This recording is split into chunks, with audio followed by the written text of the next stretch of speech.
Olá pessoal, estamos começando mais uma AgroEffect Live Series. Hoje uma live de meio-dia, onde a gente vai receber a jornalista e apresentadora do canal Terra Viva, Renata Maron, que vai falar um pouco com a gente aí sobre jornalismo, sobre agronegócio.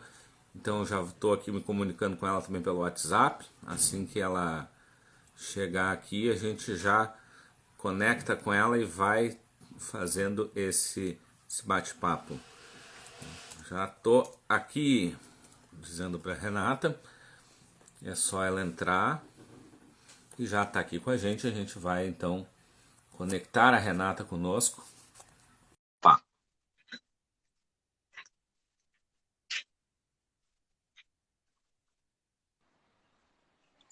Alô, Renata? Oi, Nestor. Bom dia, já é boa tarde, na verdade, Bom agora, dia. né? E eu não almocei ainda, vou almoçar depois do nosso bate-papo aqui. Então ainda Eu pode ser bom dia. também. Então ainda Então, pode ser. Tudo bom? Tá tudo bem? bem, Todos da AgroEffect? Todo mundo bem?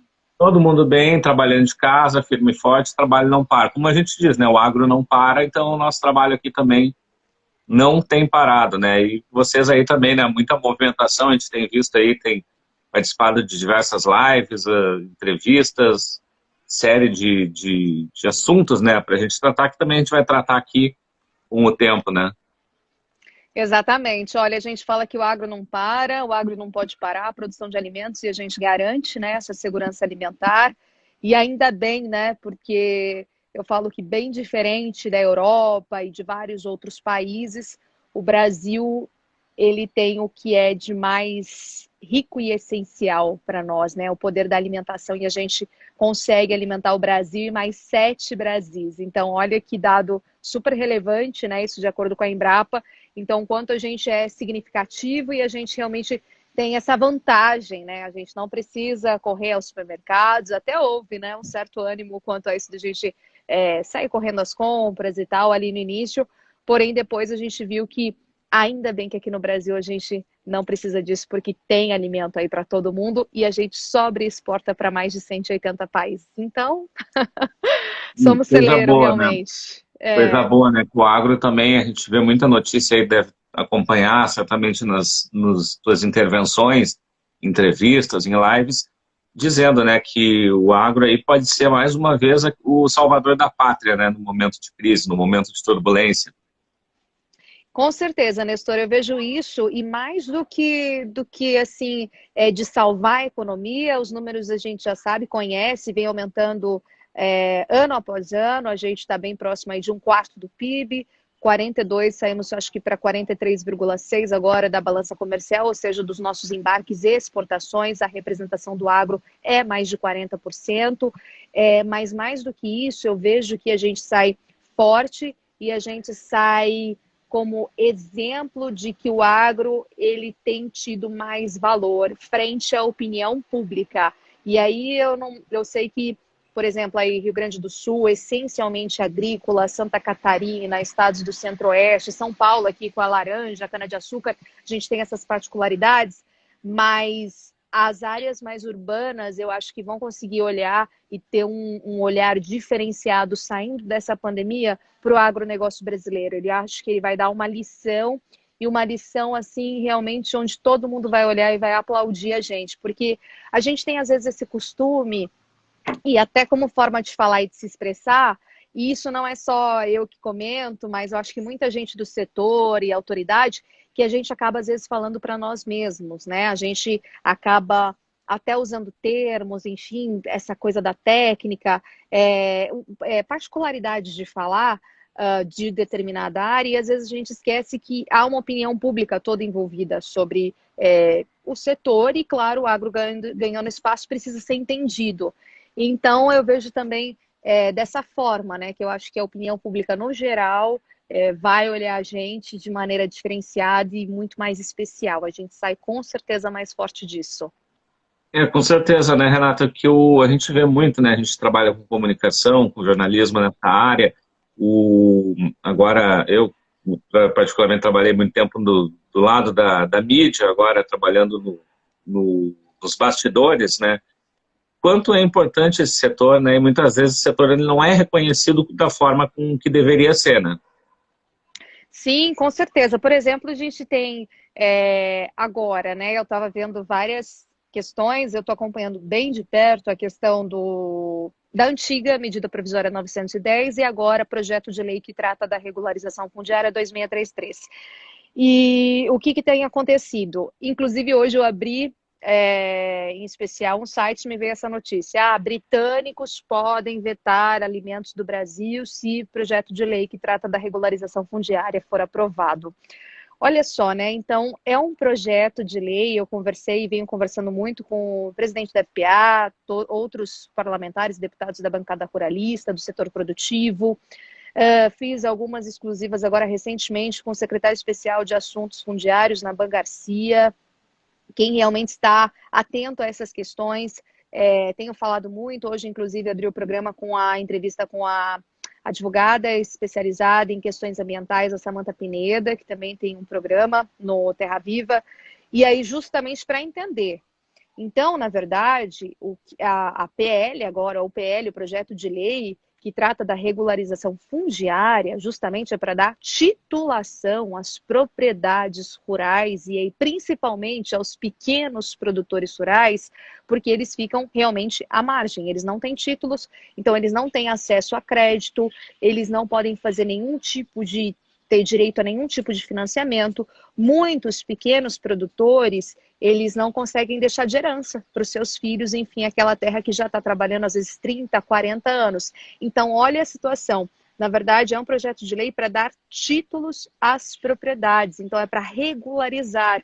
E isso tudo dentro das questões ambientais. Então, eles têm que fazer a questão do CAR, cadastro ambiental rural e todas as outras especificidades ambientais, ou seja, é algo para a gente dar título e regularizar um sistema em que a gente não está conseguindo por conta aí de questões de um viés mais ambiental. Então isso é muito complicado, porque aí tem muitos artistas realmente que acabaram até divulgando, né, como MP da grilagem, e ao contrário, né, você vai evitar a grilagem se você consegue ter mais fiscalização numa área, numa terra específica, consegue dar dignidade, né, o que eles falam, dar CPF, né, RG para esses pequenos produtores, e aí quando você fala em 1 milhão de pequenos produtores principalmente, você fala de 5 milhões de pessoas, né, porque tem a família.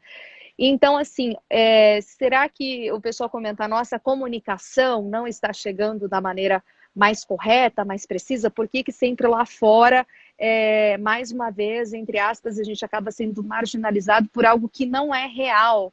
Então, é muito complicado, né, Nestor? Acho que a gente tem que ficar sempre esmiuçando, falando beabá realmente para as pessoas entenderem que é o contrário da visão que estão tentando colocar. Tu colocaste aí, né, um tema muito importante aí para o produtor, para poder regularizar muitas questões aí, como mencionaste, né, tem ouvido muitos especialistas sobre isso, e sempre tem a questão ambiental. Eu me lembro da época de repórter do Código Florestal, foi bem o momento das grandes polêmicas, né, e muitas vezes se apontava para o campo. E eu me lembro até de uma reportagem que eu tentei fazer, tá, mas e qual é o compromisso do meio urbano e das cidades com o Código Florestal? Eu vou te dizer, não tive nenhum retorno das fontes, as fontes não sabiam o que dizer sobre isso. Por quê? Porque estava muito voltado para o campo. Ou seja, muitas vezes tem, como está acontecendo nesse caso da regularização fundiária, esse preconceito, né, em relação ao produtor. E eu acho que é importante, né, esse seu trabalho e de outros colegas em desmistificar essa questão. Não, e fora isso, né, que a gente é um Brasil, um país que produz com 66% de área nativa, né, e a gente precisa sempre estar lembrando, sempre estar falando dessas questões, isso também sempre baseados em dados, né, não são achismos, é a Embrapa envolvida, são anos de pesquisa, então o Código Florestal Brasileiro, ele é o código mais rígido, mais exigente aí para o produtor rural. Não tem nenhum lugar do mundo que você tenha um código que tem que haver tanta preservação. Porém, a nossa voz, eu acho que precisa, sim, propagar mais, né? E isso vem acontecendo. A gente Eu falo de exemplo, por exemplo, agora, além do Terra Viva, né? Eu fui já uns 3 meses convidada para ter um quadro dentro da Band, em rede nacional, para falar mais do agro, que é o Agro em Foco, agora no primeiro jornal. Fazia no Café com o Jornal e agora é no primeiro jornal. Para o agro ficar assim familiarizado, popular, né, entre todo mundo, não ficar, digamos assim, até as questões técnicas tomarem uma proporção equivalente e real, realmente, do que acontece, e não ficarmos só na superficialidade, né, de opiniões, mas que não tem chancela aí baseada em dados. Pois é, esse que é o grande desafio nosso, né, de passar essa informação de forma didática, muitas vezes, para esse público. Mas, Renata, também, outra questão que tem acompanhado muito, e a gente vê aí nas tuas intervenções, essa questão aí da proteína animal, né, situação de frigoríficos. Aqui no Rio Grande do Sul, por exemplo, tivemos casos de interdição por causa de profissionais que foram infectados com o coronavírus, né, e é uma situação um pouco difícil, né, porque ao mesmo tempo que tem que proteger as vidas, também tem que produzir o alimento para a população. Isso mesmo. Eu acompanhei também de perto aí os casos de Passo Fundo, de Lajeado, agora voltou realmente algum dentro de uma certa mais restritivo, né, de maneira mais parcial. Recentemente, agora antes de ontem, a gente acompanhou o caso de Ipumirim, Santa Catarina, da JBS, também interditado pelo Ministério Público. Por lá, quando eles chegaram, tinham mais ou menos 86 casos notificados, e eu conversei com o procurador ontem, o Anderson Corrêa, e justamente ele colocou sobre essa situação, a questão que vem acontecendo já era um pouco temida pelos brasileiros, pelo que a gente vinha acompanhando da mídia internacional do que estava acontecendo nos Estados Unidos, e que realmente muitos frigoríficos por lá foram fechados, mas até o momento que Trump chegou e viu que iria faltar alimento, iria faltar proteína animal, e aí, enfim, tiveram que fazer toda uma readequação. Aqui, claro, hoje eu conversei, inclusive, também com o presidente da BPA, Associação Brasileira de Proteína Animal, Francisco Turra, e ele me trouxe um dado bem interessante. Olha só, ele falou que somos realmente... a gente já seguia e já segue protocolos e normas muito rígidas, né? Eu posso até falar também, quando eu fui em 2006, 2007, faz um bom tempo, eu visitei uma planta frigorífica de suínos aqui no interior de São Paulo. Naquela época, tá, eu já tive que tomar um banho para entrar, outro tipo de roupa, enfim, me vestir toda. Na hora de sair também a mesma coisa. Então a gente já tem essas regras já muito rígidas, e mesmo porque senão a gente não conseguiria exportar, e a gente tem as pessoas que vêm de fora, né, fazer toda essa checagem, enfim, para dar essa certificação. Então, a gente já estava tomando medidas, e já toma, assim, há muito tempo, a questão de defesa sanitária, realmente. Só que o que aconteceu? A gente... alguns casos específicos, realmente, talvez não tiraram o grupo de risco de imediato, não deixaram o espaçamento ideal, e, enfim, quando foram percebidos, e aí a questão a gente já estava vendo surto, muitos casos, e que realmente a saúde humana é primordial.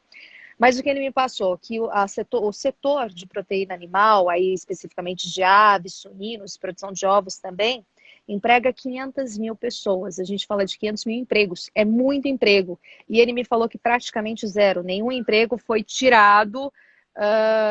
Mesmo as pessoas do grupo de risco, com alguma doença crônica, continuaram trabalhando, então estão na folha de pagamento, continuam recebendo. E que agora há cerca de 600 casos notificados, tá, com Covid-19 em plantas frigoríficas, o que ele me passou esse dado hoje, mas que 75% dos casos, isso que me chamou a atenção, 75% dos casos já estão curados. Então a gente sempre precisa pegar o ponto de vista, né? Então, sim, há casos, a gente tem que ficar atentos, tem que se preocupar, porém, dos 600 casos, cerca de, segundo a BPA, 75% das pessoas já estão curadas. E aí ele me falou que ontem teve uma reunião com a ministra da Agricultura, Tereza Cristina, e a qual ele vem falando muito, né, trabalhando pelo fato da pujança aí do nosso setor de proteína animal e de exportação também, que eles fizeram 2 tipos de acordo. O primeiro deles é justamente fazer um novo protocolo, isso seguido por todas as plantas frigoríficas, tá? Então, um novo protocolo de diretriz, de orientação, para reenfatizar e até para colocar isso como para toda a opinião pública aí sobre o que o setor de proteína animal brasileiro está fazendo, já vinha fazendo, mas eles, enfim, vai reenfatizar, isso baseado em Ministério da Saúde brasileiro, em Organização Mundial de Saúde, em orientações do MAPA também, e vai definir, estipular qual órgão que vai poder fazer essa interdição ou não. Até para que isso não se reverbere de maneira assim muito ruim para o setor, né? Que é um setor tão importante, tão pujante, que emprega 500 mil de pessoas, e para que essa outra parte também seja vista, né? A nossa segurança alimentar, o que a gente garante, tudo mais, e para que se evite ao máximo aí a questão de abate sanitário, que é quando você não tem o que fazer, que vai acontecer, aconteceu em uma das plantas da BRF, é você realmente descartar os animais, né? Então isso é muito ruim para o setor e para a nossa imagem também. Pois é, a gente também aqui convive, né, com o setor lácteo, principalmente, atendendo, né, e visitando indústrias muitas vezes, e a gente vê, né, o protocolo muito rígido que se tem de higienização, de entrada, coisas, detalhes pequenos, tem que tirar aliança, tem que tirar brinco, tem que tirar um monte de coisa para poder entrar, que são pequenos detalhes que muitas vezes fazem essa diferença, né?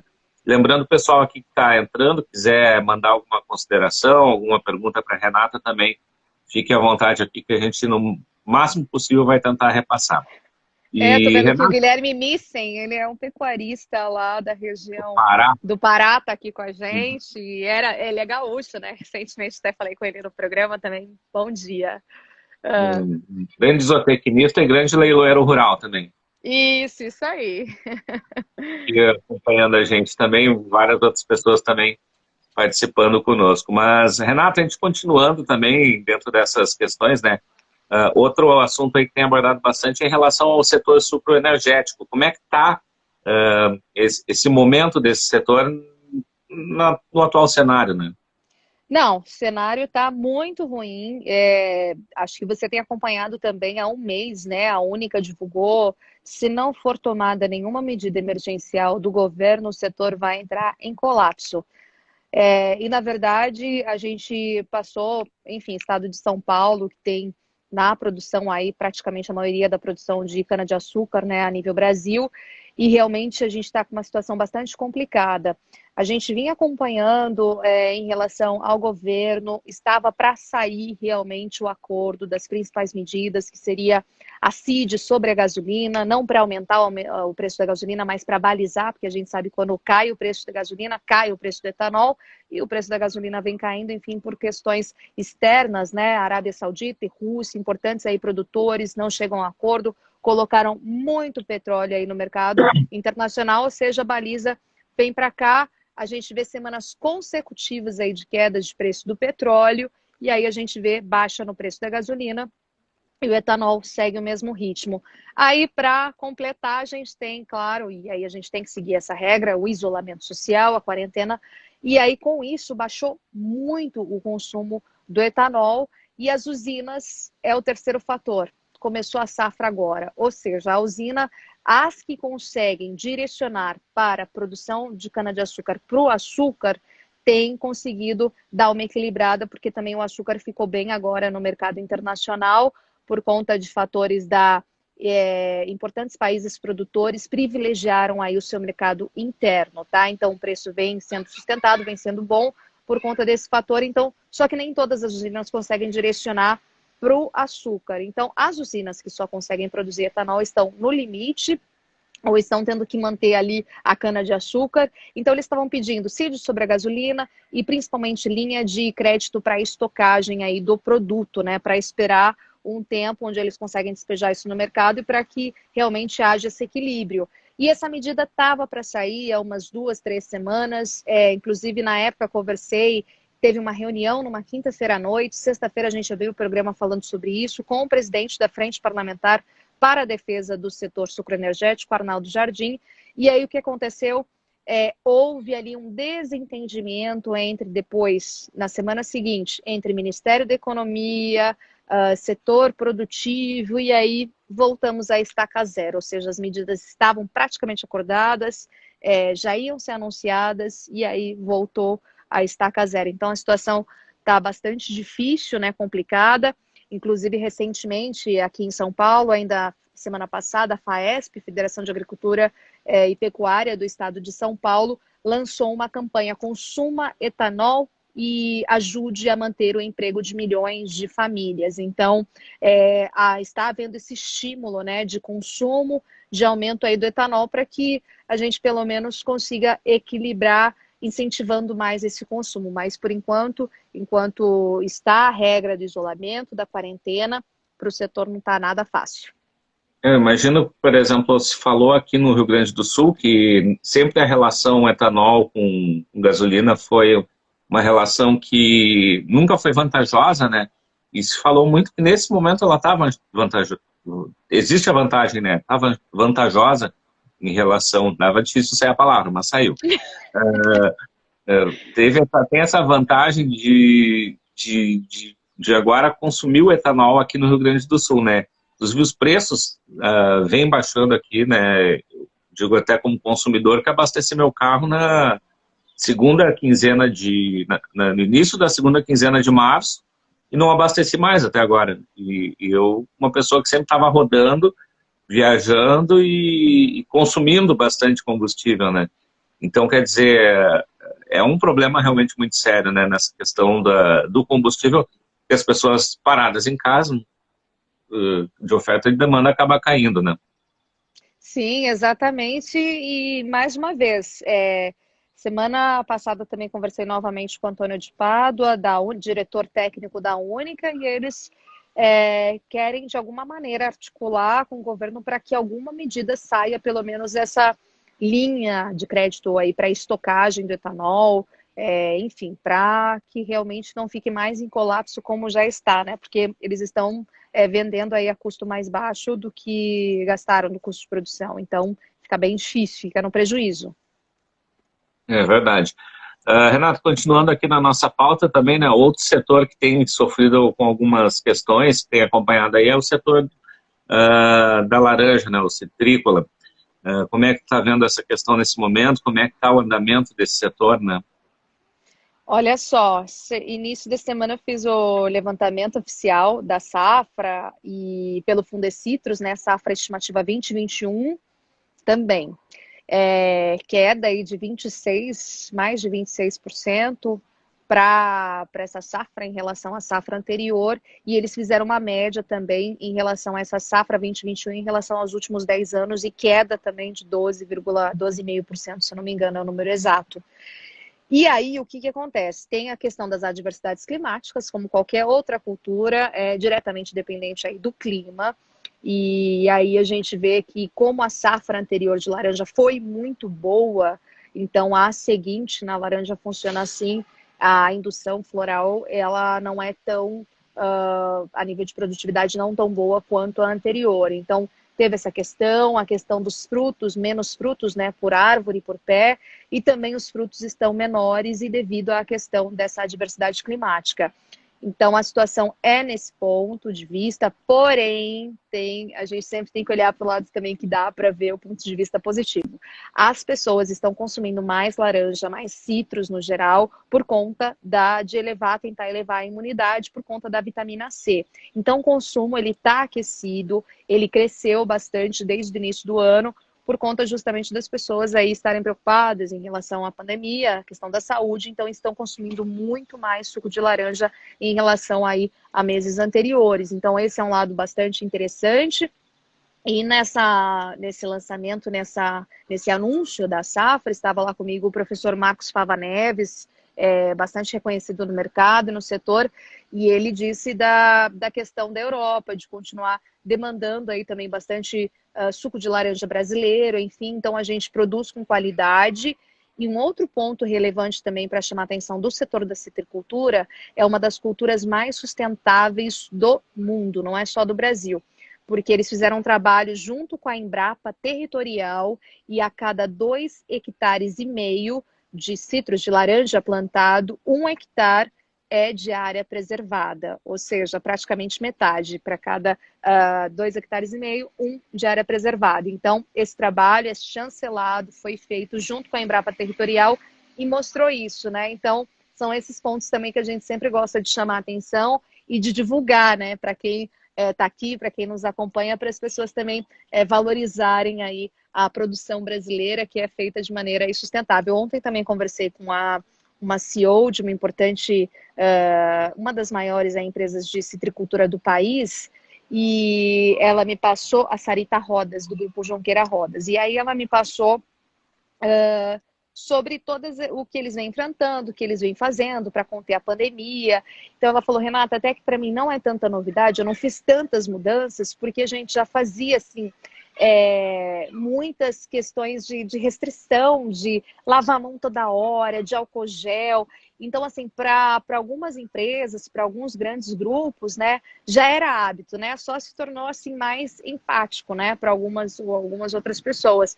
Mas ela falou que, enfim, em relação a essas regras, exigências, normas, ela não mudou muito porque já vinha sendo feito. Então, a gente vê dessa percepção e essa preocupação em produzir, só que produzir com qualidade aqui no Brasil, né? E a gente tem que estar mostrando isso para o mundo.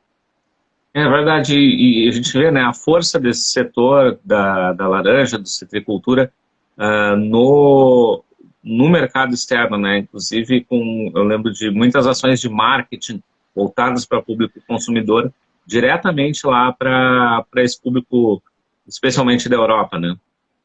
Uhum, exatamente, consuma laranja, beba suco de laranja, aumenta a imunidade, ajuda aí, enfim, tem vários potenciais assim nutritivos, né, que a gente pode se apropriar e consumir mais aí o suco de laranja, voltar ao antigo, né? Aqui os nossos avós, e que todo mundo falava, olha, toma suco de laranja, mel com própolis, essas coisas que eram antigas e que são tão reais e que funcionam, né, na história.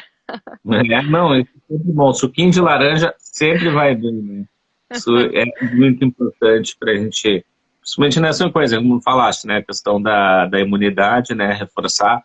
Enquanto a gente ainda não tem um remédio, uma vacina para tudo isso que está acontecendo, a gente vai reforçando com aquelas receitas caseiras para, se não totalmente, mas ter uma imunidade um pouco melhor, né? Exatamente, eu concordo, e assim embaixo a gente tem que consumir todos os dias.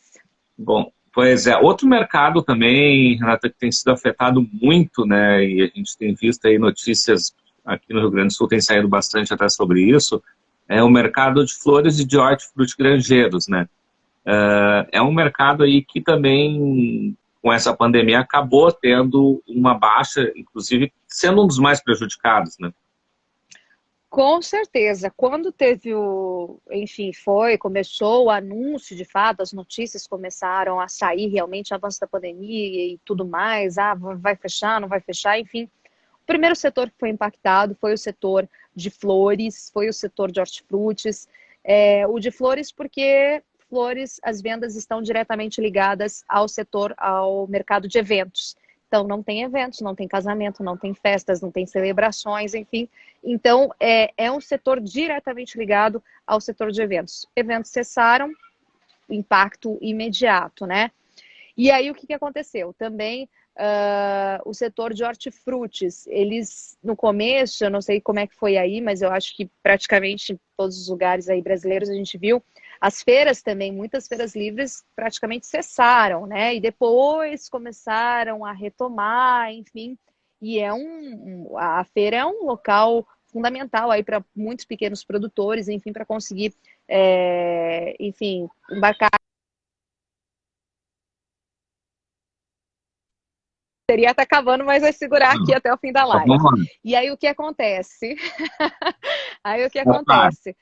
Foi diretamente impactado aí por conta aí das feiras livres e outras situações também, fechamento de restaurantes, estabelecimentos comerciais, enfim.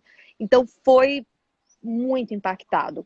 O setor de flores, ele conseguiu ter uma certa recuperação, porque antes do Dia das Mães, a CEAGESP aqui em São Paulo, outros CEASAs também, retomaram, aqui em especial foi a retomada da Feira de Flores na CEAGESP.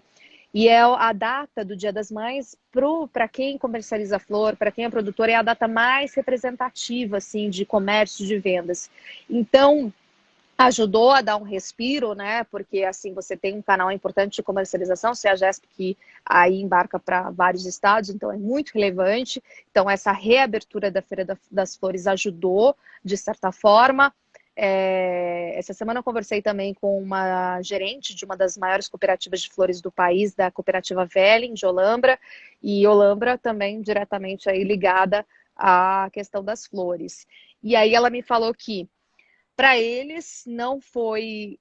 Vendeu até cerca de 80% em relação à data passada, porém, a nível de preço, né, não foi aquele que eles esperavam, mas eles tiveram a semana agora passada, a primeira semana positiva de comercialização desde o início aí. Então, a gente conta março desde o início da pandemia. Então, já é um significado que o setor vem retomando. E as floriculturas conseguiram se reajustar, vender via WhatsApp, conseguiram achar mecanismos e maneiras de conseguir entrar, entender essa dinâmica nova, né? Em relação aos hortifrutigranjeiros, aos produtores de hortifrutis, também teve esse impacto imediato, porém a tecnologia que a gente fala tanto, né? Vamos usar, a gente já falava, vamos usar mais tecnologia desde sempre, e aí agora a pandemia deixou essa lição de usarmos mais tecnologia, né? Então, o que aconteceu?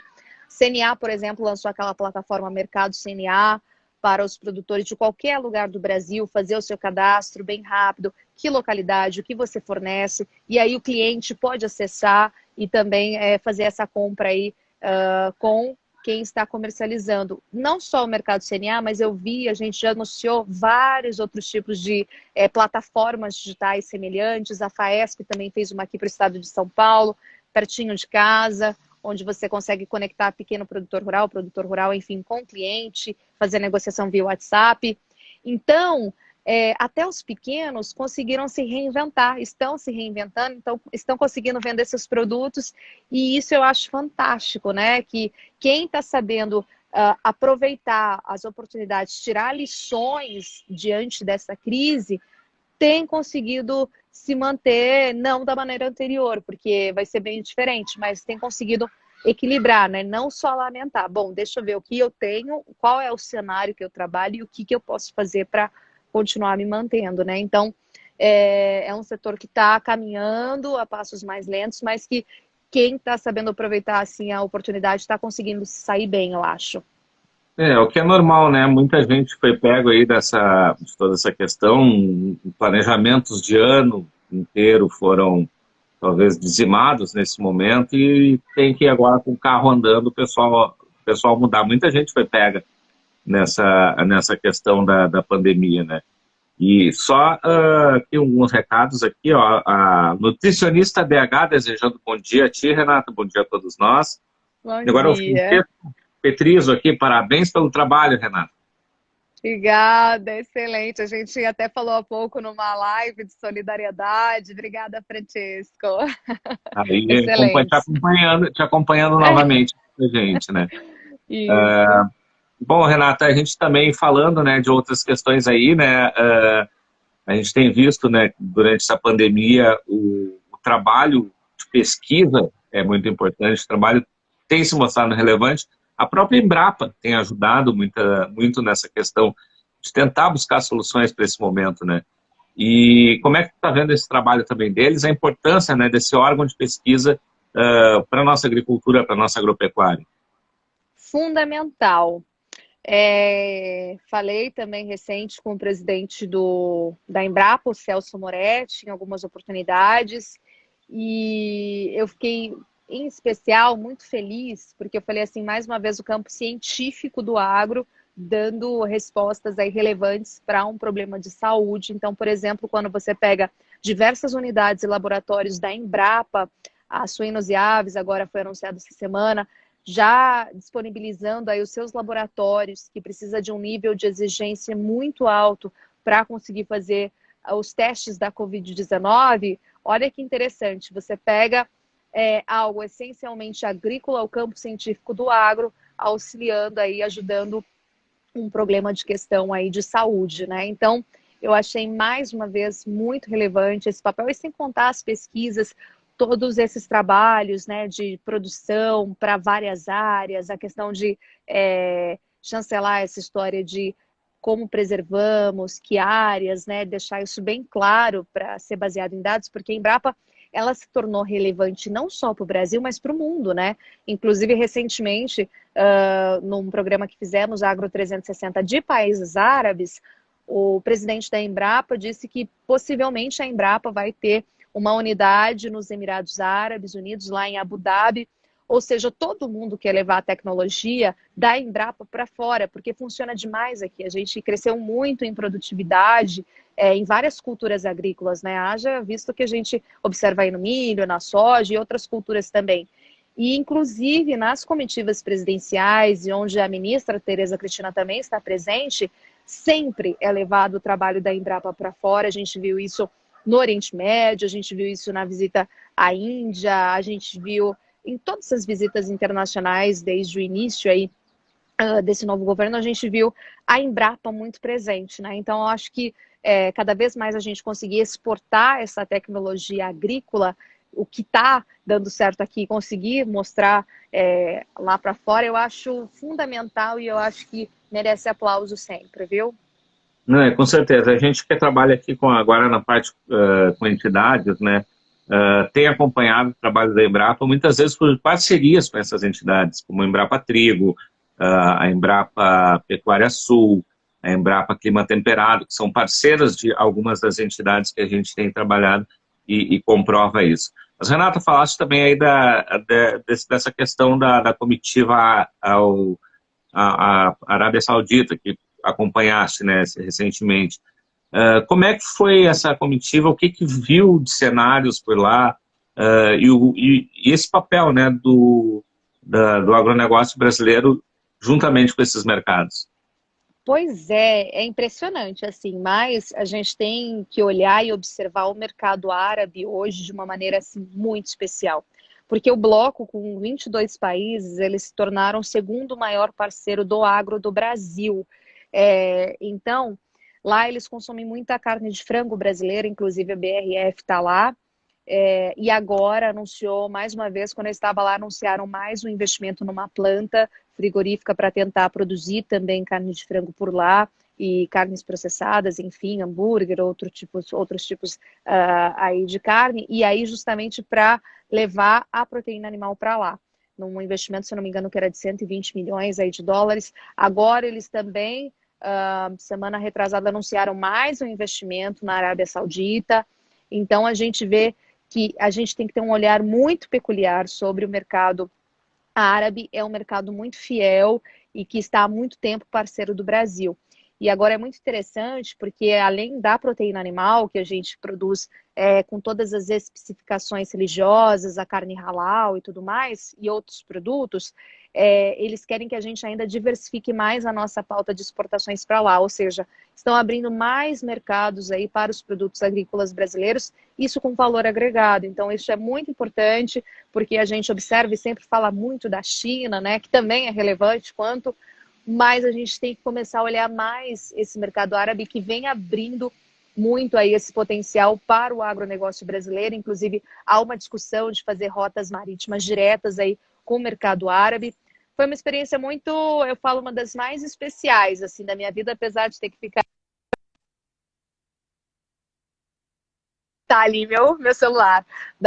Eu falei assim, uma das semanas mais especiais da minha vida, apesar de ficar uma semana longe da minha filha, na Manuzinha, mas foi muito interessante, foi um trabalho assim que foi bem puxado, viu? Eu falei que eu dormi 3, 4 horas, mas a gente fazia muitos ao vivos, né? E aproveitava e fazia pro Terra Viva, Band News, outros veículos da Band. Acho que foram mais de quase 30 ao vivos e mostrando mesmo, passo a passo, o que vinha fazendo a comitiva. A ministra havia passado por lá, foi em setembro, né? Na sequência foi o presidente Jair Bolsonaro e aí justamente para fechar vários tipos de acordo, né? E entre os acordos também foram anunciados os 10 bilhões aí de dólares aqui para o nosso país, justamente do fundo de investimento, porque os mercados árabes, eles têm os principais fundos de investimento e os fundos soberanos, e a gente também tem possibilidade de se apropriar disso, né? Mostrar o potencial do nosso Brasil e mostrar no que eles podem investir. E aí eles anunciaram, enfim, essa parcela aí de investimento para a infraestrutura e para o nosso agronegócio. Então, olha que relevante o quanto é especial esse mercado, ainda mais, né, nesse momento para eles, já que são mercados aí fidedignos, né? Continuam fiéis e que contam com os produtos brasileiros e com nós. Que seja cada vez mais um mercado fomentado, né, pelo pessoal aí da agricultura, né? Está em movimento aí para Isso. a questão Não, do celular. eu tô movimentando que eu falei, não, depois eu quero essa live aqui, como é que vai ficar, né? Não, Senão não, ela vai cair, não vai salvar. depois a gente também vai salvar ou colocar, até dizendo pro pessoal que entrou e não conseguiu acompanhar tudo, a gente vai colocar também no YouTube e no Facebook da AgroEffective para deixar registrado também com estreia às 9 da noite hoje também. Que Renata também excelente, vai, parabéns.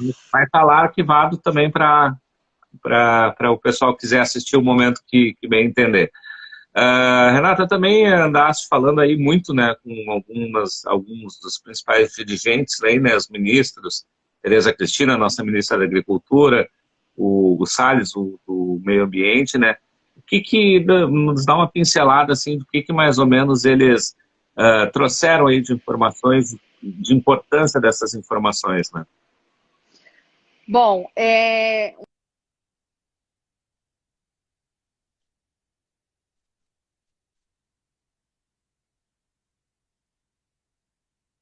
Vamos uma pequena queda aqui com a Renata.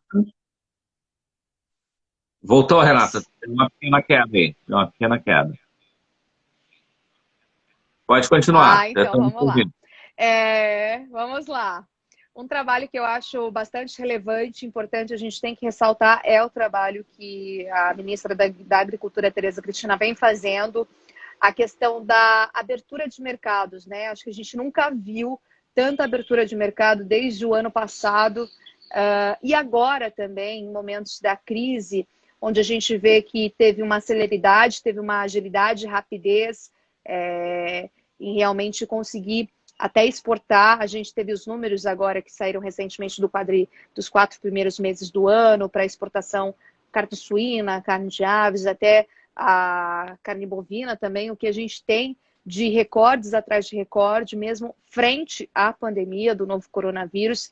Então, essa questão em especial, eu gosto de destacar, de ampliação do agro brasileiro para fora, assim, claro, sem deixar de prestar atenção no que a gente vem acompanhando aqui. Tenho visto uma importante articulação com o Ministério da Infraestrutura, quando a gente fala em garantir abastecimento, segurança alimentar. Produção a gente sabe que a gente tem, mas havia até um certo receio de limitações aí, talvez no início por conta dos caminhoneiros e tudo mais. A gente viu que não ocorreu, não aconteceu. Então tem que se destacar também a questão da boa articulação aí com o Ministério da Infraestrutura, a questão de medidas que vêm sendo anunciadas, né, junto da CNA, junto ao MAPA, justamente para tentar, não praticamente, vou solucionar o problema, mas medidas que possam vir a dar uma certa garantia e sustentação para vários setores, né? Então, setor por setor tem sido visto, tem sido ouvido. Claro que tem uns que têm respostas mais rápidas, mais urgentes, e outros demoram mais para ter essas medidas e esses parâmetros aí anunciados.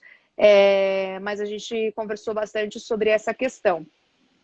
Com o ministro o Ricardo Salles, foi justamente a questão do bioma da Mata Atlântica, né?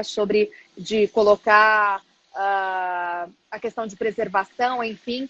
E, na verdade, a regra vai de acordo com o Código Florestal. Então, o Código Florestal agora ele vai ser aplicado também ao bioma da Mata Atlântica, porque lá também tem produção agrícola importante, né? E principalmente dos pequenos aí mais uma vez. Então, assim, o que eu tenho buscado fazer e até para informar o máximo das pessoas é realmente ficar atenta aos principais assuntos do agronegócio, a nível da política também, e levar informações coerentes e corretas sobre o que está acontecendo de fato, né? Até para a gente não ser pego de surpresa aí com notícias muito sem embasamento e que vem de fora aí do nosso país. Então, o nosso papel, eu falo que agora é mais importante do que nunca, como comunicador, como jornalista, estando no principal setor da economia do nosso país, especializado em agronegócio. Nosso papel hoje é de extrema relevância e fundamental para levar informação embasada, com coerência, com fonte, para realmente a gente mostrar, né, esse lado importante do agro para toda a opinião pública, não apenas para quem é do setor. Então, acho que a gente tem agora a faca, o queijo na mão e é só também saber explorar isso, Nestor. E a gente tem um papel, assim, relevante e fundamental agora. E até eu falo assim, eu acho que eu me redescobri nessa pandemia, porque até por um certo momento eu fiquei muito mais na área de variedades, entretenimento. Eu entrei no jornalismo do agro desde 2005. Eu vim do Band News e aí depois, na sequência, já fui para o Terra Viva e fiquei depois 4 anos, fiquei 7 anos no Canal Rural e retomei para o Terra Viva na sequência. Canal E Rural, fomos aí, colegas lá, né?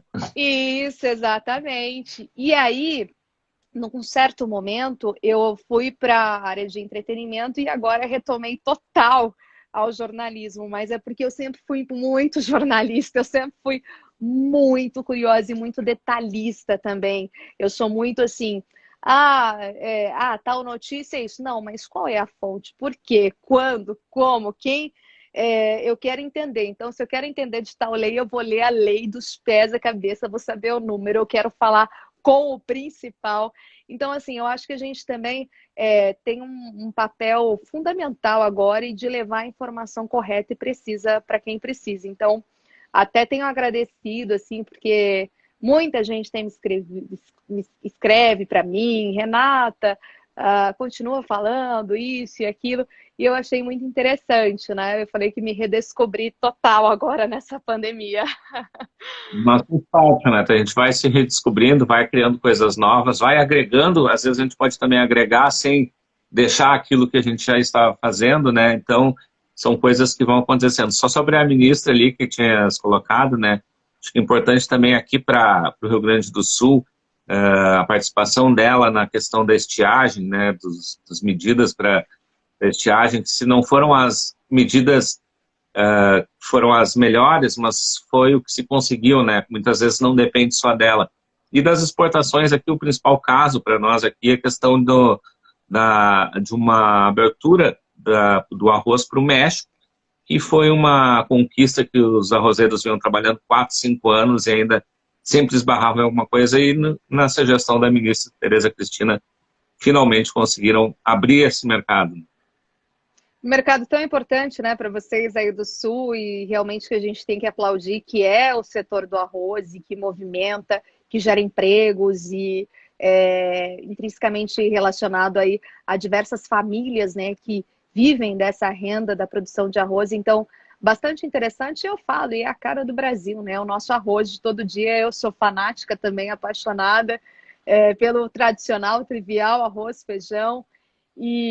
Mas fora isso, assim, é um mercado também importante para abranger e aumentar significativamente aí as nossas exportações, conseguir embarcar um produto brasileiro, um produto sustentável, né? A gente sempre tem que falar isso e relembrar. É uma produção agrícola, mas uma produção agrícola aí respeitando todas as questões aí ambientais. Então, realmente bastante interessante e ainda bem que não sofre tanto, né, com questões climáticas aí quanto a gente teve aí vocês, principalmente no caso do milho, da soja, enfim, e que foi muito puxado, pesado, mas quem sabe agora o trigo dá uma equilibrada nesses preços, né? Eu estava até falando com uma analista da INTL FC Stone e ela colocou justamente isso de talvez o trigo consiga dar uma equilibrada aí com o que aconteceu em relação à soja e ao milho, mas a gente vai continuar acompanhando e que essas medidas tragam mais efeitos e que realmente a gente consiga mostrar toda essa pujança que a gente tem no nosso setor, né, Nestor? É isso aí, só para a gente finalizar, né, que a FECOAGRO também fez essa estimativa, né, de custos, que a relação é uma das melhores dos últimos anos e a expectativa de aumento de uma área aí de até mais de 20% no trigo aqui no Rio Grande do Sul. Renata, foi um prazer falar contigo, foi um ótimo papo sobre jornalismo, sobre agronegócio, muitas informações boas, né? E parabéns pelo teu trabalho, a gente tem acompanhado, eu, como disse, colega do Canal Rural, vendo essa tua evolução cada vez mais dentro do jornalismo, dentro do agronegócio, essa tua relevância daquilo que tu falas, daquilo que tu transmite para o público, e te dar os parabéns desde já por tudo isso que tem feito e que o pessoal tem acompanhado e visto como um papel fundamental aí para disseminar as boas informações do setor. Muito obrigada, Nestor. Eu que agradeço. Foi um prazer, viu, dividir aqui esse tempo com você, poder informar todo mundo. E claro, quem não pôde acompanhar aqui a gente, pegou do meio, enfim, que vai ter oportunidade de rever essa live, que foi muito importante para a gente conseguir atingir não só o agro, mas todos os elos, né? Toda a opinião pública importante e interessada hoje no assunto, que eu não conheço mais ninguém que fala, olha, não quero entender, não entendo sobre o agronegócio, porque não tem como, porque o agro, ele é popular e ele está próximo e ele está em tudo, de fato. Só passando a agenda para o pessoal aqui, né, que amanhã nós vamos voltar a falar de agronegócio, presidente da BCC, Francisco Fleck, vai estar com a gente aqui às 6 da tarde. Sexta-feira, uma live mais cultural, Joca Martins, conosco às 5 da tarde também aqui. Renata está convidada para assistir já. Tá certo, vou dar uma olhada assim. Muito obrigada, Nestor. Obrigada mais uma vez pela honra, pelo convite, viu? Espero que a gente converse aí em várias outras oportunidades, tá bom? Grande beijo para você, grande abraço. Beijos, abraços, até mais, pessoal. Tchau, tchau.